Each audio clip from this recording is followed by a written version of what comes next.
I mean, you started your career at a time when risk was a much different thing, at least relative to what we saw over the last 15 years or so here. So what does that mean for the next generation of investors? What are they facing when it comes to how they have to assess that risk?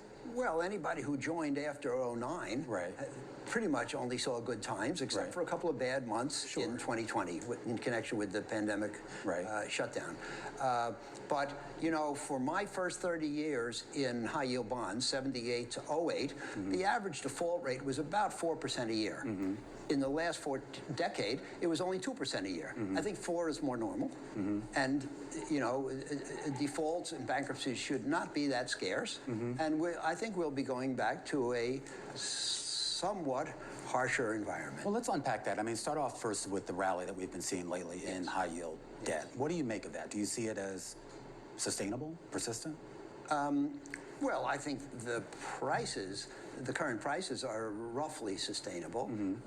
When you say, is the rally sustainable, they're not going to keep going up. That is to say, yields are not going to keep coming down, in my opinion. You know, I think that rates are roughly where they can stay, except that I think it's important to recognize that the debate today is being dominated by people who are optimistic, by people who think that the recession won't be too bad, won't be too long, that the inflation will give way, and that the Fed will be able to turn accommodative soonish. Are you optimistic? Not on that subject. I mean, you know, I think that the Fed is going to want to be somewhat strict and hold that position, well, let's say throughout the year. Okay.